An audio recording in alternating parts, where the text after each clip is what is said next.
Welcome to episode 9 of the Bobcat Weekly Podcast. I'm one of your hosts, Aiden Kuntz, and I'm joined here with Brady Torsdahl. And our normal third host, Keegan Torsdahl, is out again this week. He had some other business he had to attend to, but we are lucky to have his fill-in this week. Tucker Milliken. And then special guest this week, Montana State football tight end. Rylan Schlepp. Yeah. Just a quick run through what we're going to talk through this week. Our normal player interview. Football had a bye week last week, coming off a great bye week, I'm hoping. Volleyball dropped matches to Portland State and Sac State, and then hockey picked up 2 dominant wins over the University of Providence. So let's jump right into our player interview here. Obviously, you're from Bozeman, Montana, went to Gallatin and Bozeman High School, right? Yep. What was it like playing for both those high schools, and what was that transition like? It was cool. Originally I grew up in Kalispell, and I went to Glacier. So my family and I moved down here my sophomore year of high school. Got to play under Coach Weshy, which is cool, for about a year there, and I ended up getting hurt, so I missed the whole sophomore season of football. But I got a lot of respect for those coaches. And then transitioning to Gallatin was definitely a challenge. Mm-hmm. We weren't that good in sports when I was there, but that's since changed, and I got a great coaching staff there. So yeah, they definitely do. A lot of former Bobcats on that coaching staff. So you played for both the Hawks and the Raptors, right? Yep. So what was it like having to move from one high school to the other and kind of have all your teammates from one year become your rivals the next year? Yeah, like I said earlier, just moving into Bozeman, I knew some of those guys like Zanto, Ty Hughes, all those guys, but for the most part of it, I wasn't great friends with a lot of those guys, so it was a pretty seamless transition for me. Cool. I think also on that, now you are playing with a lot of these guys who are on Bozeman, and you were on Gallatin. How's that in the locker room? I've heard a few different things where, there's constant chirping, but, it's all love and games. But what's your take on that? Yeah, it's all fun. Every year for crosstown football, we have a bet that goes on, and it's basically a punishment. You have to do a 150-yard plate push if you lose. And, Coach Heron always sides with Gallatin because he's, loyal to Coach Flynn and all those guys. But it's finally good to start watching those Bozeman Hawks do the plate pushes instead of us. Oh, yeah. So Yeah, definitely. that's been good, though. Yeah. Good to see us getting those wins. Yeah, I'm from a very small town in actually Virginia, so I experienced nothing like crosstown. So I went for the first time this last year, and it was pretty interesting, pretty cool atmosphere. Yeah. Didn't realize how much pull that got in this town. So Especially this year was good. The year before was great because it was a very close game. Yeah. And it was the first time Gallatin won, and the place was electric. It's legit. And it went into double overtime too. So. Yeah, I remember watching that game. We were getting ready to play Idaho State in Pocatello, but we stayed in Idaho Falls, and Jake Vegan and I were watching it in his room, and then the room next door was Kenny and someone else. But every time the Hawks scored, he'd bang on the wall, and then when the Raptors scored, we were banging on his wall. It was pretty fun. Yeah, that was a good game. And then I got to drive after that game. I got to drive down to Pocatello to watch the Cats play. That was a very quick turnaround. So let's talk a little bit. How did you get into the game? I was the first person in my family to play football. My brother did kind of growing up, but he had some medical stuff that he wasn't able to play in high school. So I guess just watching him, when I was little, but also, always watching football on TV. I always wanted to be, a football player growing up. I started really early. I think I was, as early as I can remember, I was playing with the football, and then just kind of took off from there. Did you play any other sports growing up? Yeah, I played basketball. I played lacrosse. I played baseball as well. Cool. What would you say your favorite sport other than football was to play? I'd say basketball, probably. Yeah, I did that in high school. Nice. Yep, that's a fun sport. How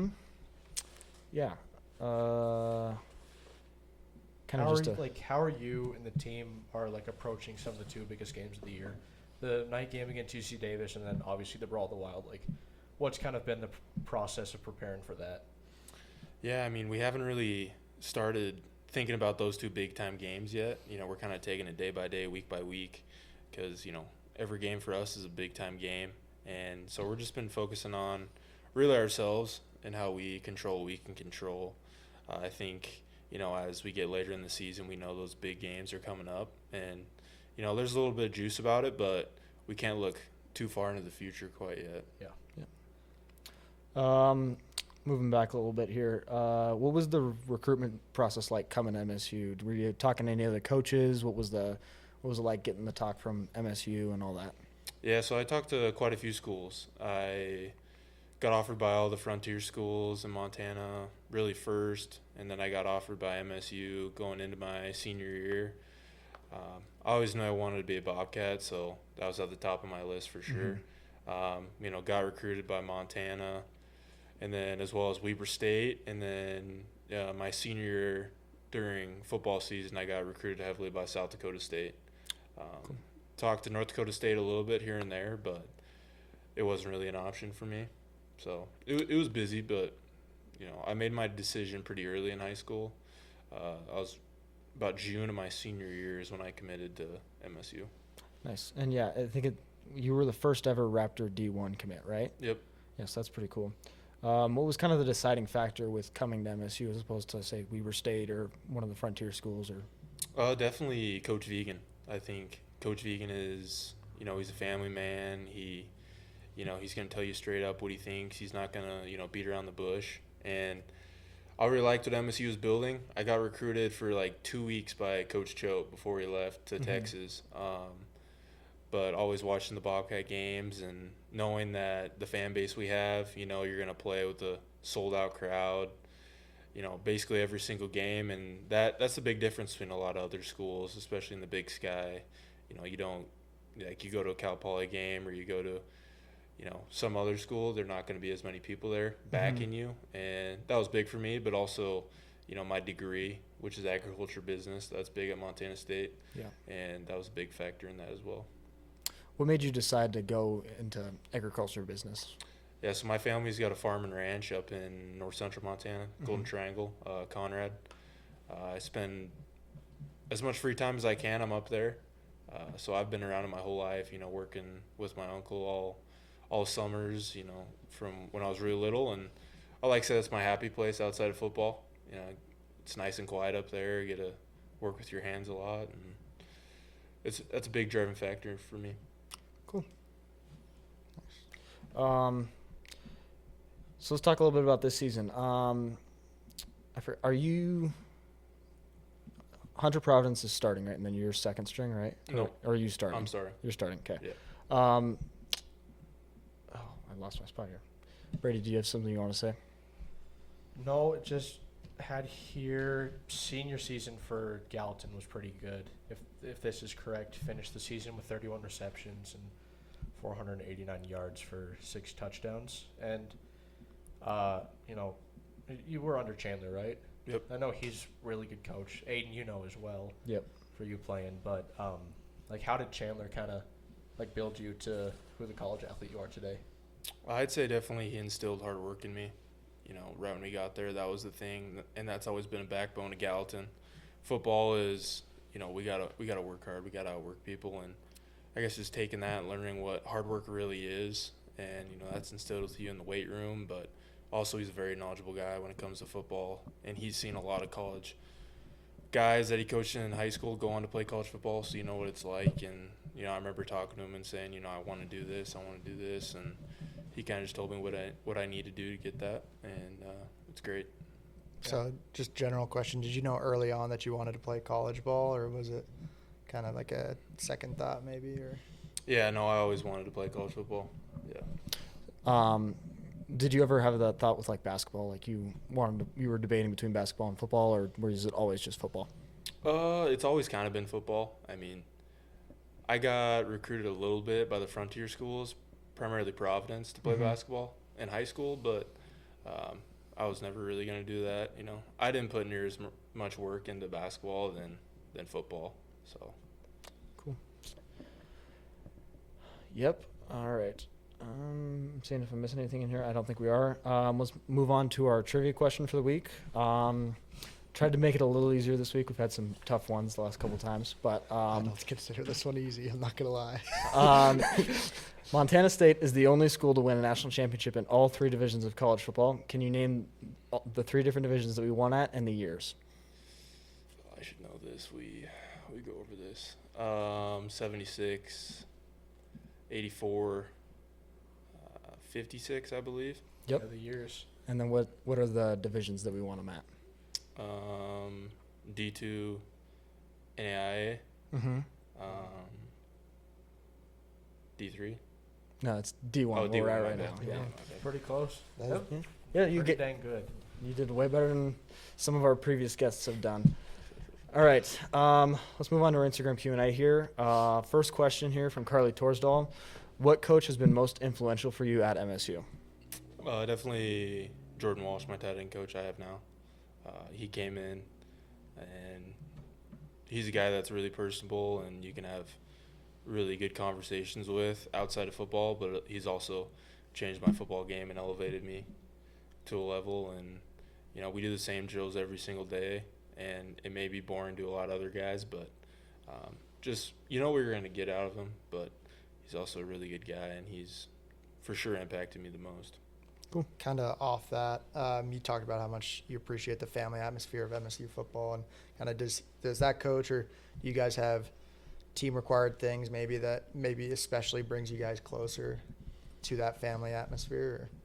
Or? I'd say yeah. We do throughout the winter. We did every week. We have a group called the Cats Council, which there's 15 of us on it, and we met with a group of guys on the team every single week. We got split up into groups, and we all would talk really about our personal lives and some of the trials and hardships we've gone through, and just be vulnerable with each other. Mm-hmm. And I think that in college football now, it's really tough for people to be vulnerable with each other, and being able to be vulnerable with your teammates builds trust and builds connection. So I definitely think stuff like that has helped. That's really cool. All right, next question is from Jake Vegan. Who is the greatest Raptor ever? You don't have to be humble here. I'd say, I'll go Jake Vegan. He's when he moved in from Wyoming, he's one of the funniest guys you'll ever meet, and he brought our team really close together all through high school, and he's a big energy guy, and he's the one that founded the Yes chant after the games. So Good to he know. definitely has a big time legacy at Gallatin High. I have been wondering where that came from, so that's good to know. Tucker, you want to ask the next question on there? Next question from Chase Kimball. How much do you miss Rohan Jones? I miss him quite a bit. He's a great dude. Actually, I talk to him probably every 2 weeks. I talk to him on the phone, just ask how he's doing, and we talk about football a lot of the time, but we also just talk about his life, and he's married now, and so he's always a guy that I'll call the rest of my life, and he's also a big time player on the football field too. So I do miss him for sure, but he's doing good things at Arkansas right now. Kind of off that, and I know we asked who's your most influential coach at MSU. Have you had a mentor player or someone very influential at MSU? Yeah, I'd say definitely Trayton Pickering. He was tight end for 6 years in MSU, all-conference guy. He's from a small town, Sunburst, Montana, and he kind of took me under his wing as a freshman and just kind of showed me what I need to do, and basically a lot of that has to do with just staying out of the way, but also working hard. He came from, I believe it was 6-man or 8-man football, so learning his story and how he adjusted to playing 11-man football, and just all the hardships he's gone through with knee and ankle stuff, and he's definitely a guy that I still keep in contact with too. He's always checking in on, and I still ask him about certain defenses that we're playing in the week, and he puts his 2 cents into it. All right, moving on. Question from Cade Kimball. How did playing for Gallatin get you ready to play for the Cats? I think like you said earlier, there's so many great Bobcats that are on that coaching staff at Gallatin High. Mm-hmm. JP Flynn, Tucker Yates, Miracle, Missoula. I think, they know what it's like to play at that level, but also succeed, and they know, what it takes to be a true Bobcat, and as well as the Cat-Grizz rivalry and what that means to them. And, Gallatin High runs their football program like the college program, which I think is rare in a lot of Montana high school teams. And, that definitely prepared me to kind of expect certain things, but at the end of the day, you're not used to, what college football really is. But it definitely prepared me in a lot of ways, just how we work out, how we practice, and, yeah, really helpful. What would you say like the biggest like similarities are between playing in Gallatin and playing at the college level? I'd say the weight room, honestly, because Coach Heron, our head strength coach, he actually trained Gallatin High my first year going into that season, because we didn't have a weight room, so we were at the pit, and so I kind of knew what to expect with the weight room and stuff like that, which we spend a lot of our time in the weight room, and that definitely helped a lot, because a lot of guys, when they come in, they maybe haven't done a certain lift or expect the amount of conditioning we do, but that definitely helped me out the most. Cool. All right, we got 2 from Nick Johnson here. We favorite high school memory and favorite pregame meal. I'll start with the favorite pregame meal. So we eat the same stuff. Doesn't matter if we're home or away. So usually I'll have some sort of pasta. I like mixing the red and the white sauce with it, and then I'll have probably 2 pieces of steak, 1 piece of bread, and then maybe I'll have a banana with it. So that's mainly my go-to, plus 3 Gatorades and a water. And then favorite high school memory, or just high school football memory? Yeah. There's quite a few. I would like to say being Bozeman High. We never did, though. Probably when we went up to Kalispell, where I'm from, and we played Flathead High, and we went up there and handled them pretty quick. And I just remember the bus ride coming back, because that's a long bus ride. We were watching Remember the Titans, and all having a good time on the bus. So definitely just memories with the boys. Nice. Do you have you mentioned, was it football, whether it was a high school football memory or high school? Do you have a different high school memory that was your favorite? I'd say definitely the football one tops it, but my junior year in basketball during COVID, the first time we've ever played Bozeman High, we went to Bozeman High and we beat them, and that was pretty sweet, because they set the limit on how many people could get into the game, but they ended up bringing in more people to it, so it was actually like pretty packed crowd, which is sweet, and to be able to beat them was awesome. Yeah. So I always hold that first team to beat Bozeman in basketball. Yeah. What was it like playing during the COVID years? It was weird. I mean, I know for football we couldn't, we were always wearing masks, and wearing a mask during the football game is really weird. Yeah. We couldn't see each other as much as possible, or how often they do now. But also school-wise, I was the track C, so I was basically online. Oh yeah. Meanwhile, guys were going to school. I think it was like maybe 3 days a week. Yeah, I think it was 2 days. I think it was Monday, Tuesday, and then you'd have Wednesday, Thursday, Friday off, and the other group would have Thursday, Friday. It was a very weird schedule. Yeah, so it was weird. So I'd see the guys at practice, but then I wasn't talking to them like during school at all or anything. So it was definitely weird. Yeah, I bet. All right, next question on here from Jarrett Peterson. What is the rehab process like, and how does MSU help with that process? Yeah, the rehab process is definitely difficult. I've had my fair share of injuries. MSU's great with it. We have a great strength staff and athletic training staff, and since we work with Bozeman Health right there at the BAC, we're able to see top-notch doctors, top-notch physical therapists. But yeah, they've been great. There's obviously a lot of injuries that happen with football, and you can't prevent really any of them. But they we try to limit like the soft tissue stuff with the workouts and stuff we do and how much we practice. But when injuries do happen, they're always taking good care of us. Another question I just thought of, but who's your favorite coach at Gallatin? JP Flynn. That's a good answer. Yeah. All right, moving on to our rapid fire questions. Yeah. To just keep a watch on the stories. We usually record on usually Mondays or Tuesdays. Today's a Wednesday. Yeah, so just watch out for the stories. We'll throw the Q&A up the day of. So the record to beat right now for question is 16, held by Spencer Wilkinson, and the most individual was it 6? It was 6. Held by Vinny, one of Spencer's teammates. So Yep. Sweet. All right, moving on to our rapid fire questions here. What's your favorite place to eat in Bozeman? I'll go Bob's Burgers, Spur now. Good choice. Good choice.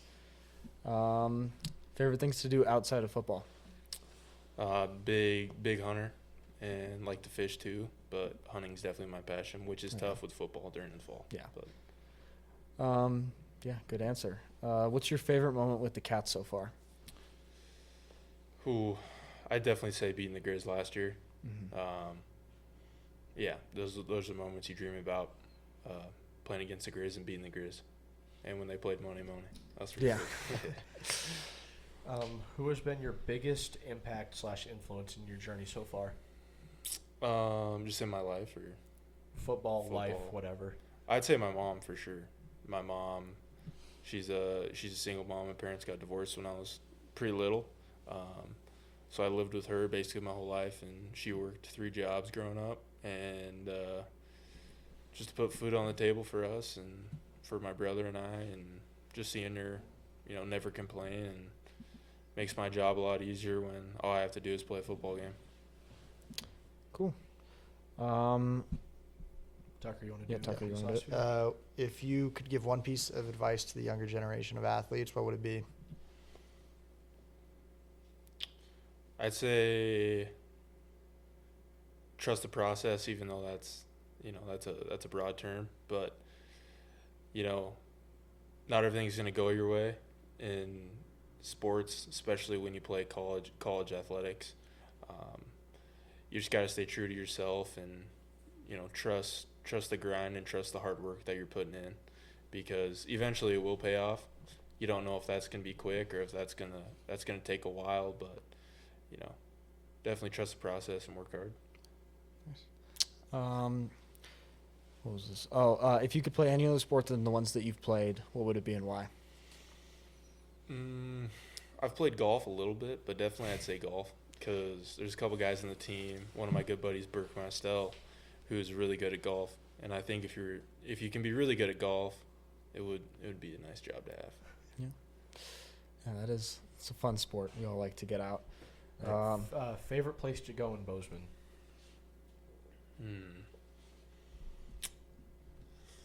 I'd say the Bridgers of the M. Yeah. Yeah, just around. I don't really do a whole lot in town, but other than school and football. Cool. Tucker, you got the last one? Yeah. What's your favorite song and or artist right now? Ooh, right now, I'm a big country guy. I listen to basically country 98% of the time. I'd Talking say like 90s country, 2000, or all over. I really don't listen to the new stuff. Mm-hmm. That's not really country in my opinion. Yeah. Right now I'm on like a early mid 2000 Jason Aldean kick. Nice. So, Yeah. Yeah. Good. Just another question I thought of. You said that your favorite thing to do was outside of football was hunting. Yep. What's your favorite animal to hunt? Whitetail. That's a good answer. All right. Now, moving on to our Bobcat weekly question of the week. So, we're asking every guest this question and tallying it up. Does pineapple belong on pizza? I think it does. Yeah? Yeah. I like I don't eat it a lot, but every once in a while it's good to throw a little Hawaiian pizza in there. So where's your go-to pizza spot in Bozeman? I like Bridger Brewing. Yeah. It's a good Close to answer. the University. Yeah. Easy access. Yeah. Do you have a go-to order? I really don't. It's like a spicy Italian one. Fair enough. The Buck's also good too. Yeah. Yeah. Nice. Tucker, do you have a favorite pizza place in Bozeman? Oh, I usually do Roses. Oh, yeah, which you is can't right you over- can't beat yeah, Roses, that's- especially their that's cheese usually what bread. I do. It's closest That to my cheese house. bread is good. so- It's Yeah, it's pretty It's dang always on good. Saturday nights after Bobcat games, go and get dinner at Rosa's. Yep. Yeah. Right Except there. when Brady doesn't invite my family, because he doesn't like us apparently. Yeah, I spend all day with you. So Little Wow. shade. All right, moving on to a bit of recap. Brady, you want to talk about volleyball? sure. Volleyball dropped 2 matches over the weekend. Lost in 5 to Portland State. Swept by the defending Big Sky champ Sac State, which is they're doing really well this year. But I think the Cats have some fire, so I think we could take them down later in the season. Record moves to 9-9 on the season. Already have tied total wins last season. Dropped to 6 in the Big Sky, but always plenty of room in the season to bounce back. Hockey continues to stay hot, picking up 2 big wins over U of Providence over Friday the 17th and Saturday the 18th. Friday we had a 5-4 overtime win, which is, I believe, the first overtime winner of the season. Bobcat belt was awarded to forward Spencer Wilkinson. Big Kahuna goes to Jack. Don't know how to say his last name. Molefield. Don't want to say it wrong. So Spencer did have a hat trick that game. So I think that was the Saturday game. Yeah, the Yes, Saturday he game. He had both. hat tricks both nights, I believe. Pretty dang impressive. Yeah. Good game for him. I can't find my way around even on ice skates. So Yeah, same. I am not very agile. I was watching. I went last, I think, 2 weeks ago, and I was just, I would be laying on the ground the entire time I was there. So that'd be me if I was out there. But so Saturday had an 11-3 win. Offense was just on fire the whole night. Another hat trick for Spencer, and Hayden Clem was awarded the Bobcat belt, and Big Kahuna to Tegan McAvoy. So they are now 9-3 on the season. And I mean, our only losses are what? Weber State. Weber State, 2 in that Utah same State, weekend. and Oh, I'm forgetting it. I can't remember. And Is it Utah or do we beat Utah? we beat the Utes. Um, Just another note: the Cats hockey aren't back home until December, unfortunately. And even when they're back in December, it's Cat Grizz in Helena, Steed Arena. Tickets are available on the Bobcat website, just because we are the home team. But it's always a good environment in Steed. I know I've been before, so we'll talk about that when it comes later. But Yeah, they're on the road the entire month of November. and the rest of October. So that'll be. At least they're not on the road the entire time. They're just not playing here. Yeah, moving to around the conference. Weber State takes a 43-27 win over Portland State. Portland State looking for their first win of the season. They fall to 0-7 on the 2025 slate. Possible coaching changes coming. What are we thinking about that? Yeah, I don't know. Weber State is struggling a little. Portland State. Portland State. That's what I meant to say. I could see a potential coaching change coming because we know we just saw that with Penn State. Well, I don't think Portland State and Penn State are on the same level. No, but I'm just saying with but coaching yeah, changes they with haven't- the seasons. they haven't really had a great year in quite a few years, so I wouldn't be surprised if I saw some Virginia new things Tech coming and out. UCLA both fired their head coaches after starting 0-3. So Yeah. I feel like 0-7 Might be Yeah. a little got the hint. writing on the wall, but I'm not going to say it's a guarantee yet. We'll see. Yeah, moving on. Eastern Washington got a 21-14 win over Idaho. Idaho now on a 5-game losing streak, falling to 2-5 on the season. Eastern Washington improves to 3-4 on the season. One thing I wanted to mention with this was the Grizz's Idaho win is now looking worse and worse, and I felt like that was kind of their main big win of the year. Yeah. And I mean, because Idaho was supposed to be a good team, but now they're 2-5 with losses to Eastern Washington and Northern Colorado, both not amazing schools. So it's kind of seeming like that one good win for the Grizz isn't actually that good of a win because they also kept Idaho in that game. They did. That wasn't a blowout win. So All right. Grizz over Sacred Heart. They won 43-21 for their random mid-season non-conference game. Yeah. They unfortunately improved to 7-0 on the season. Big game for is it Ayat? Don't Yep. know how to say it. Threw for 349 yards, 5 touchdowns, 27 for 33 catches and attempts. I believe he did get Big Sky Offensive Player of the Week. Probably just because the Cats didn't play. Yeah. Yeah. All right. A little news about the Grizz Sac State game this week. There's been an awful lot of trash talk coming out of both sides. It was started by Sac State when the president decided to call the Grizz the Montana Pandas, which I don't really feel like that's not. There's a lot of better burns you could have used there. That's kind of. Calling them a JV team as well. Yeah. To point that out. Yeah, and then Bobby called the Sac State president a clown. He did. Good old Bobby. Yeah. I wish there was a way both of them could lose that game. Maybe it'll be like the UC Davis Mercer game, and it'll just get called no contest, and they'll. Except, can we put it in the losing column for both teams, please? Because that would make me happy. Did you get recruited at all by the Grizz? Yep. A little bit? Yeah, I did. Did you give any thought to them, or were you just like?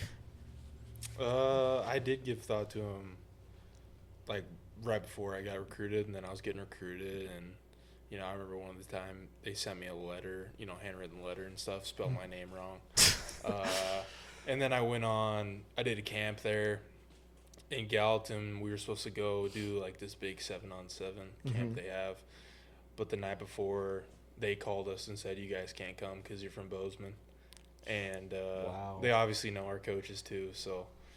That's real class. Well, right there. hatred there, but they still invited me to do an individual camp, so I went, and I'm just gonna leave it at that. Yeah. Oh, the wonderful Grizz. Yeah, moving on. Not in our conference, but the Dakota Marker game is this weekend. Pretty big game for the FCS.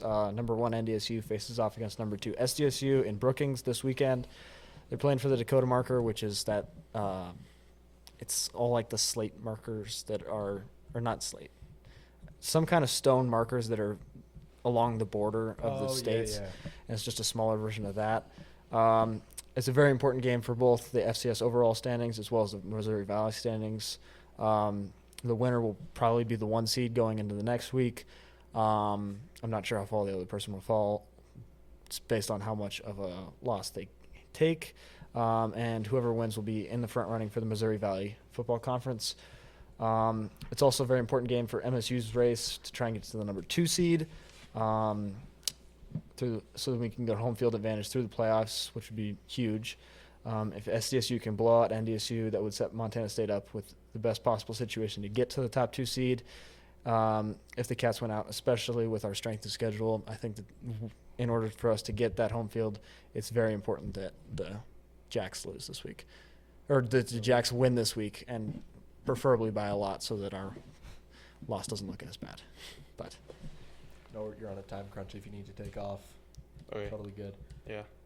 I'll stay for a little bit longer. okay, Yeah. sounds good. Just let us know. Yeah, looking ahead, hockey continue their season on the road this weekend. Headed up to North Dakota to take on the Dakota College. Brady, you know the dates on that? I don't know. This says that's Oh, it's not right there. right. The 24th and 25th. So this weekend you can find the live stream on their website to go watch the game. It's usually working. Sometimes puck drop. Game info to be determined. Haven't been announced yet, but we'll post something on the Instagram once that comes out. So, looking to pick up a few more wins on the road. Kind of just also to wrap it back, like we said, hockey isn't back till what, December? December. So as the Cats, they started out a bunch of home games in a row, and now you're kind of on a little away stretch. How does that affect kind of your school, your routine, weekly routine, and what does that kind of look like for you? Yeah, I mean, I think it definitely sucks, Saturday night, like for sure this game. But as far as like weekly, it doesn't change anything with our schedule. It just changes when we leave Friday. So, practice gets bumped up when we have, when we gotta fly out Friday. Because normally when we have home games, we practice, in the evening. But it's definitely, I kind of like going on the road. But I know for this game, since it is a night game in California and we got the flight back, it'll probably be a late night when we get home, early in the morning. Do you think that's a unique take that you have that you like going on the road? Or do you think a lot of the other boys on the team are kind of pumped up to get out there? I think we're pretty pumped up to get out there. I think we like playing on the road, really. I know for sure for that NAU game, we were excited to go out there. It was a good game to watch too. What's your favorite stadium to go play at that's not a Montana stadium?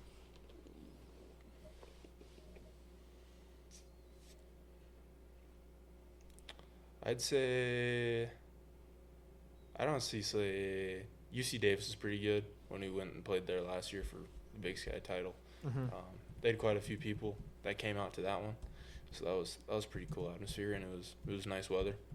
Yeah, that was definitely that. a good game last Just year. to add something we didn't have on the script, Bobcat women's hockey is underway.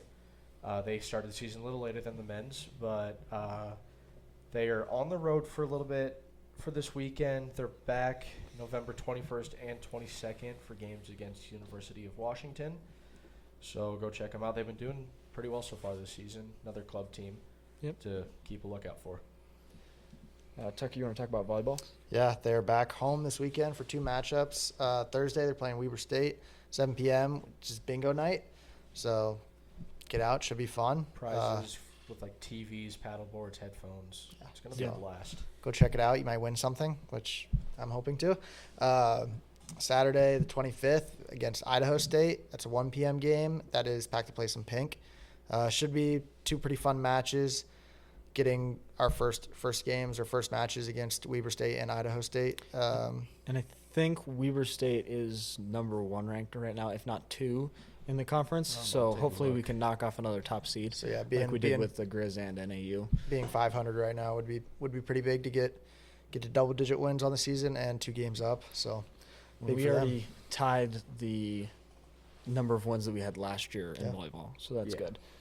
Very good. Yeah. Northern Arizona is still sitting at top. Oh, okay, so that Weber's second then? 3. 3. Okay. Well, still, it would be a good win Still if we can to knock pull that off one the off. top. Football, back at it on the road, taking on Cal Poly. Saturday, the 25th, 6 p.m. kickoff, ESPN Plus and Script Sports. Yeah, it should be a fun night game. Good, definitely would tune in. What are our thoughts heading into the game? Coming off the bye week, getting that extra prep in. Another question that I thought to ask, actually. Did you do anything non-football related over the bye week? Yeah, I went up to basically the farm and scouted out, looked at some deer, a lot of deer. It's unfortunate because I was really hoping the bye week would align with opening rifle. Yeah. Like, because normally we have to practice on Saturdays during the bye week, but Coach Vegan was nice enough and gave us the full weekend off. So I went up there and just hung out. Yeah. So do you guys get Friday, Saturday, Sunday off, or do you just get Saturday, Sunday off for the bye week? So we don't practice. How it worked last week was we had a lift on Monday and we had meetings breaking down the game, and then we had Tuesday, Wednesday, Thursday practice, full padded, and then Friday we just had a lift, and then we were good to go. Cool. And then during the bye week, were you guys preparing a bunch for Cal Poly, or were you more just working on getting better as a team? The first 2 practices we were just playing each other, just going really back to the basics and the fundamentals, which is nice to hone in your craft even more when you don't really have an opponent to play. And then kind of that Thursday we went full bore into Cal Poly, which during our meeting times throughout Tuesday, Wednesday, and obviously Thursday we were going over Cal Poly film and stuff. We just weren't prepping for them yet. Gotcha. Yeah. What are our general thoughts and impressions on this game? I mean, I can't speak on behalf of the team, obviously, but I think the bye week is a good chance just to kind of relax, settle down, recover. I know we have some injured players coming back, I think. I'm not 100% sure. I heard that Taki was back at practice, so good. It would be good to see him back soon. Got taken on the Oregon game, I believe. Yep. But excited for this matchup. I think it's going to be a fun game to watch. Yeah. hoping to get another good win like we got against Idaho State or Eastern. It's been good the last couple weeks to see the Cats playing really good football, blowing out teams that we should be blowing out. Tucker, you got any thoughts on this game? Can I agree? Just like what Brady said, I feel like the bye week probably came at a decent time for the team. Obviously, I'm not on it, but I know that season wears you down quite a bit. So getting that rest definitely helps, and kind of attack the second half of the season pretty strong. Yeah. Brady, you want to talk about high school athletics? Yeah, so Gallatin took the win over Belgrade, promising win. I mean, if you want to go into depth. It was a beatdown. I mean, there's not a whole lot to say about it. It was Gallatin versus Belgrade. Gallatin won. It's Belgrade. So, I think it was 56-7 or something. Bozeman took the loss to West. You kind of saw that coming from West being the team that they are this season. Both teams, Bozeman and Gallatin, clinched playoff spots. Gallatin at the 2 seed and Bozeman at the 4. I have no clue where Bozeman's at. That's what the predicted is right now. Gallatin will have the 2 seed. Gallatin and West are locked in at the 1 and 2 seed for the East. Yes. And then I think Glacier's locked in at the 1 seed for the West. And then I think Big Sky, I think, but I don't know if they're confirmed yet. I think they have, it comes down to them, and I forgot who the 3 seed is to see who gets the 2 seed. Yeah, but it's looking like it's going to be Big Sky right now. Gallatin boys and girls soccer, they play postseason games this weekend because there's no more divisionals. They just have these state playing games. So the boys play at 12, the girls at 2 at Jurassic Park or the Bozeman Sports Park. It's going to be a very, very fun game. The boys are heading into the postseason at the number 1 seed. Girls at number 2. Girls at number 2. So yep, just behind senior. Very excited to see that. Volleyball, they're playing their final home game this Saturday at 2 p.m. as well. They do have one more game. It's crosstown, but technically not a home game. Yep. Then Ice Dogs hockey, they play this Friday and Saturday at home. Puck drop at 7:30 for both. Gallatin and Bozeman kids on the team as well. Yep. And then Gallatin Raptor football senior night is this Friday. Would love to see a big turnout and see your one and only Aiden Kuntz on senior night for the football team. So love to show out and support him. Show out for that. It's senior. It's not going to be a good game. But yeah, should be a good week for high school sports. I would definitely try and, if you're in town, get up to those Gallatin soccer postseason games. They should be good games. Both soccer teams have made pretty deep playoff runs the last couple of years. I know the girls took second place. Girls took second, and they won it. I think it was my freshman year. So I think it was 3 years ago. Yeah. And then the boys are still looking for their first one. They've lost in the semifinals, I think, a couple times now. Yeah. Any more thoughts on that? I think that's it for high school athletics. Take off. Yeah. No that problem. Sounds good. Sounds good. Thank you. Appreciate you guys. Yep, thanks for coming on. Thanks for coming on. Yeah, we appreciate it for sure. Like you guys are doing. Yeah. Thank you. Thanks. Yeah. Try to keep it going. Have a good night, guys. Yeah, Thank you. Thank you. All right. Move on to our game day picks here to close us out. We'll start off with Montana at Sac State with all that trash talk going on. How do we think this game's going to go? Brady, you want to start us off? It's ruining my pick record, but I can't pick the Pandas. You guys do your picks real quick. I need to do some more in-depth research. Okay, you do your in-depth research. Tucker, you got anything to say on this game? Sac State's at home, so they're gonna have the advantage. And in Big Sky Conference, unfortunately, that does have a lot of pull. But Montana is 7-0. Yep. 7-0 this season. The guest here, I'm not gonna make the wrong pick, so we're going with Sac State. Okay. There you go.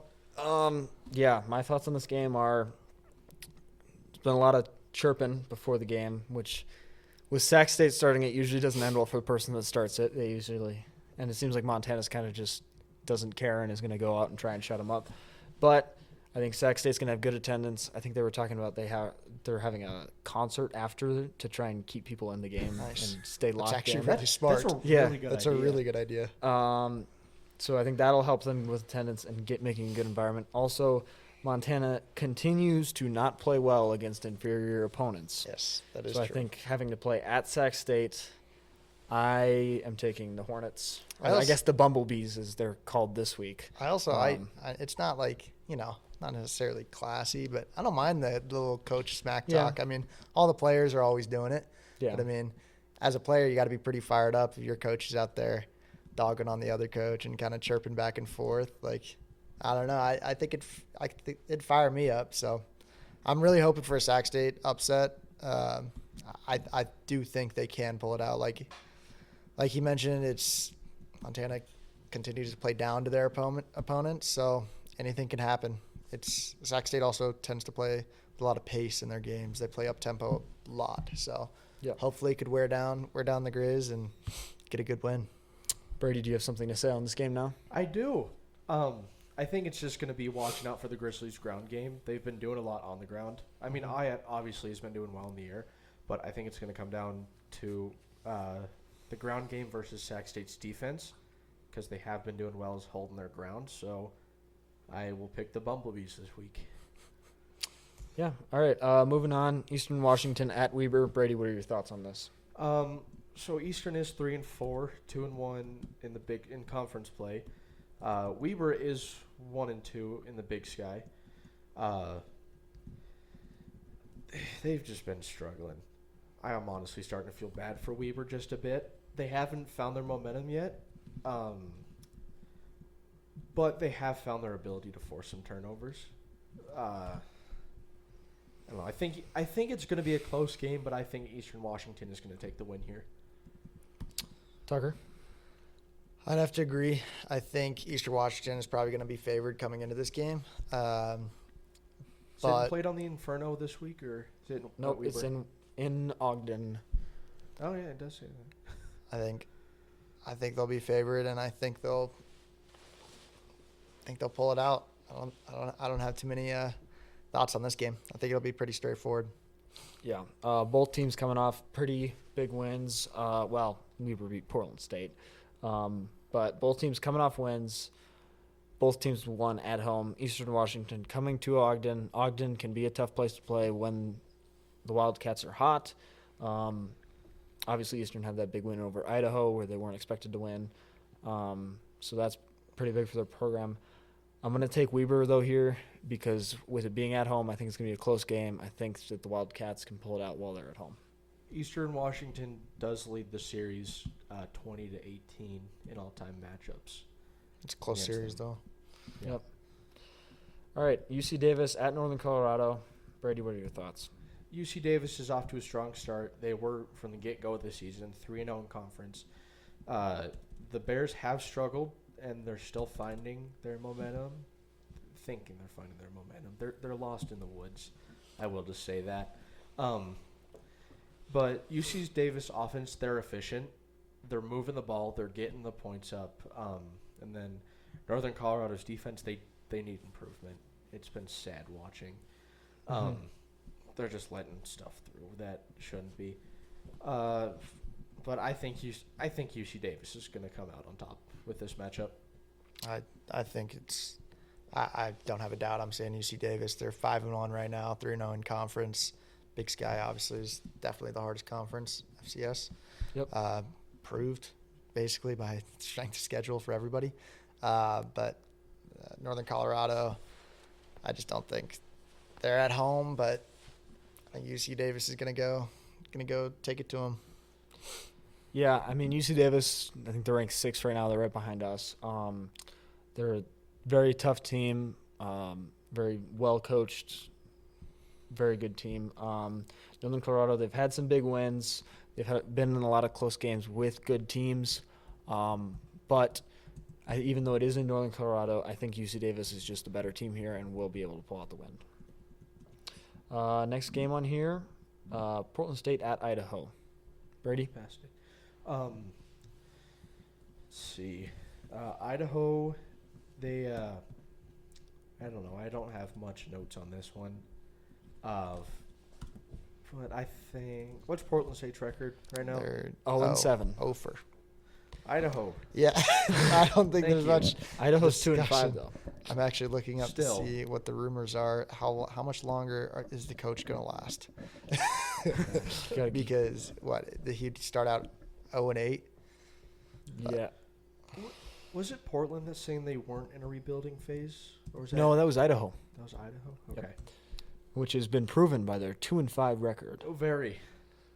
Yeah, it's very clear they're not in a rebuild phase. They are back, baby. They're back. The Vandals are back. With a hot 2-5. Woo! V's up. We're so back. Yeah, We're they're- so back. 2-5. Portland State's coach, if this is right, has been with the team for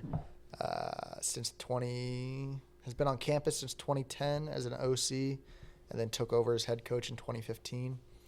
I know he's done decent in the past. He's had good seasons, but he's 0-7, and probably going to go to 0-8. Idaho, taking Idaho. I think that's pretty straightforward. Yeah, Idaho. They've had some tough losses with obviously Northern Colorado and Eastern Washington. Both pretty big losses. It's in the Kibbe Dome, which is tough. It's a hard place to play. Very unique stadium, actually. I've been in there. It's a pretty cool stadium. Yeah, give me Portland State in the upset. I think Love it. They need a win. I love it. Whoa. Idaho they lost to Northern Colorado. They lost to Eastern. Whoa. They lost to the Grizz. So I mean, 3 terrible teams. I can't say I'm not Specifically the rooting for Grizz. them. The Grizz are a terrible team. Can't say I'm not rooting for Portland State. I would hate, as a player, you got to be pretty demoralized right now going into your. I want to see him pull in McNeese and go 0 for 12. I don't know. I think I that have they- personal reasons with that I don't care to share, but I have personal reasons tied to that. Okay, sounds good, Brady. Yeah, give me Portland State. Well, I'll be special here. I'd take All right. that bet. NAU at ISU. Brady, what are your thoughts? Well, we just delivered them the 2-5 beatdown in the rain. Yeah. They did struggle a lot.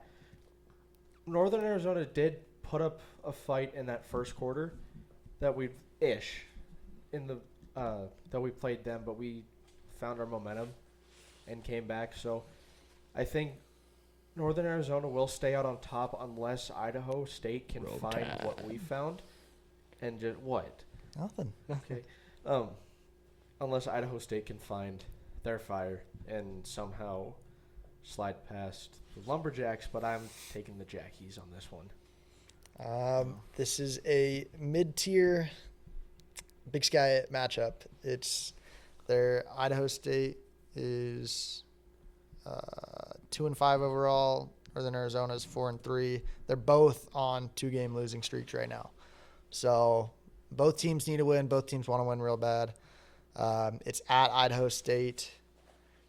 I think NAU is going to be favored in this game, but Yeah. I think Idaho is going to pull it out. I think the home field advantage will make a difference, and I don't think it's going to be a high-scoring game. I think it'll be very close, but I think someone wins by a field goal in the last 2 minutes of the game. Ooh. Hot takes. My There's the prediction. hot take That's of the week. I think that's just a prediction. All Stamp right. it. Send it. NAU, I mean, they're 4-3, but their 3 losses are to us, UC Davis, who's the 6th seed, so the 5 seed, the 6th seed, and then Arizona State. So, I mean, all very high caliber losses. So, and they've had some good wins. I'm taking NAU in this, even though it's in Pocatello. Idaho State, they are a good team, but they're not a great team, and I think that NAU can get things done in Pocatello. Yeah. All right, the big game of the week. Montana State at Cal Poly. The spread is 16.5. The over and the under is 57.5. Brady, thoughts, and are you taking the over or the under? Okay, thoughts. I think it's going to be a beatdown. I think Cal Poly doesn't know the wall that's about to hit them. I think it's going to be like when someone sneaks up on behind you and scares you. I think that's what it's going to be. I'm not going to say too much about what I think about Cal Poly without acting like Idaho's coach. But Obviously, the Cats are taking the win. I'm taking the under on this one. I think we're gonna outscore them by a lot, but they're not gonna put up as many. So I think we're going under on that. Under? All right. Yeah, 57-0. 57-0. All right. Fair enough. Looking at Cal Poly's games, all of them have actually been pretty high-scoring games. They lost to UC Davis 34-27, which is a pretty high offensive power game. I'm going to take the over. I think MSU's, obviously going to win this one. But I think they're favored by, what did you say, 16.5? 16.5. 16.5. That's a tall order to cover that spread. But I'll take the over, but I don't think they'll actually. They're covering. Fuck it. They're covering. I will say Cal Poly did lose to Weber last year. Yeah.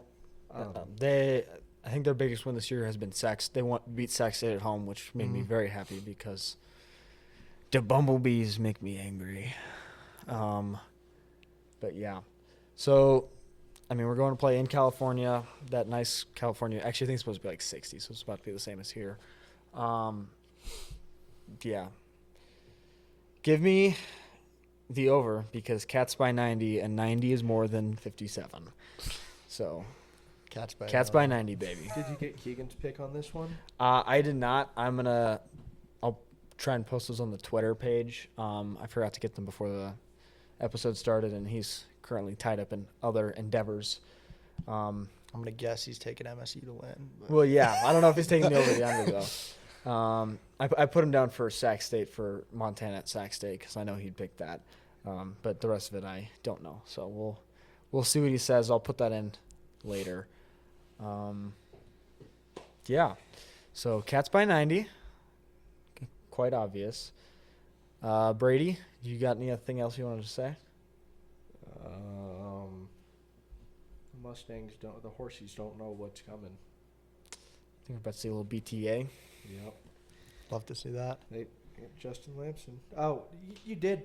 I was talking to you earlier. You did have some info on Justin Lamson that I found interesting. Talking about his, if you care to share, you don't have to. Frankly, don't remember what I said.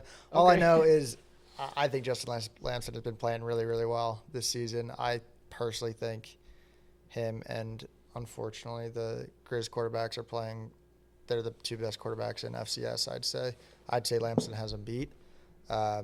Way harder strength of schedule, and he's continuing to show efficiency and show why he should be here and why he should start. I think he throws the ball really well, and needs to continue that. But someone who I could see as a player would want to get behind and make that run. I've heard also, I can't remember who it was, but they were saying arguably he's better than Tommy in some aspects.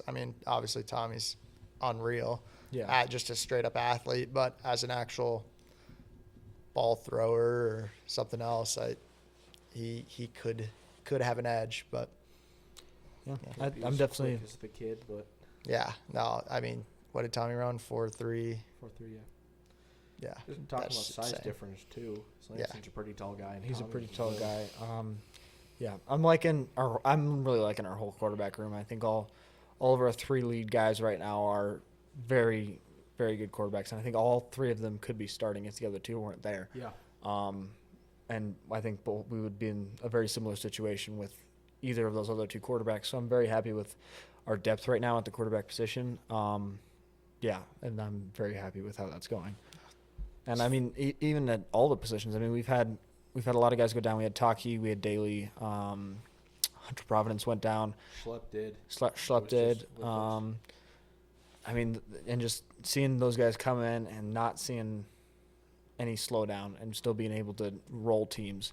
And we've had a lot of new guys, young guys come in. Carson Williams, who was on the show earlier. Seth Brock. He's been stepping up. All these young especially guys. on special teams, yeah. Seth's been getting in on defense a little bit. Yeah, when we get up, he does tend to get in. And he's been playing pretty well when he gets in. Who am I forgetting? Oh, Takari Carr. He's been playing really well on defense. and he wasn't starting at the beginning of the year, but he's No. brought himself into that starting role, and he's been Love playing seeing quite these well. young guys stepping up, really filling in the shoes, and Yeah, and they all play it's with looking, great juice, great energy, just looking smacking promising. dudes. looking really promising for our future. Yeah, Because I know Hopefully we they took can a stick huge hit in around. seniors losing Tommy, Brody. It was a huge, it was a Yeah. huge class to lose. But I think all these young guys are really making. Got Bryce Grebe, we got Carson, we got Seth. All these young guys that are stepping up right now, making a difference, making promising plays to show Bobcat Nation that just because the big stars have left doesn't mean that we're going to be bad. yeah, I think that also goes to show what Rylan was talking about earlier, how much of a family it is. Like, these guys go down, someone else can step up, take their spot, fill their role for a little bit. Then they come back and they're just as happy, to come back. They're winning as a team. They're not winning as an individual player, which is it's a big thing to do as a, just as a football team. I think that's what really propels you to honestly go deep in the playoffs, and because that's what you need. You need the longevity and the depth to do it. So well, yeah, and something that I've seen quite a lot with the depth. One of the things that we talk about when we play football is when we get up on teams, if you're a young guy, then you're getting in, don't let up. You keep the foot on the gas. And I think we've been very good at doing that. We get up by 40-some points and we put in all the secondaries and we still score touchdowns. We throw 90-yard passes. And we're doing a great job of still, even if young guys are in, keeping our foot on the throat and just powering through. And I think that's very good for our future. Developing all these young guys, and I'm very excited to see where our future can go with that. for sure, it's fun watching good football. Yeah. You guys got anything else? Nope. I'll do a post. By the time you listen to this, it will be out. I'll do a post with all the happenings this week with volleyball, high school athletics, just with little schedules. So Yeah. I'll start doing that more often now. Just keep a lookout on the Instagram. Obviously for our questions or our Q&A questions. Anything else, guys? Just go show Rylan some love. Yeah. Appreciate him coming on. He's on a tight schedule. All Yeah. these guys are all these athletes are. They're busy, so Yeah, go very show them awesome. some love. Great whenever we Actually can get get someone athletes. in. Yeah. It's great that they can take their time out of their schedule to come down here and sit down with us and have a conversation with a bunch of random dudes that Like Like- Bobcat. like Bobcat football. Yeah, I think that just about wraps it up. Thank you, Rylan, for coming on. I mean, obviously he's not here, but yeah, very big of him to come on. Very happy to have him. Thank you, Tucker, for coming on, filling in the shoes. Hopefully you can come back when Keegan or one of us has to step out again. You've been a great co-host. Appreciate it. Yeah, follow our Instagram, Twitter. Those will be in the bio of the episode. You can find this episode wherever you're listening to it now, or we're on YouTube, Amazon, Apple, Spotify. Yeah, I think that just about wraps it up. So thank you guys very much for listening. And as always, go Cats. Okay. Cats.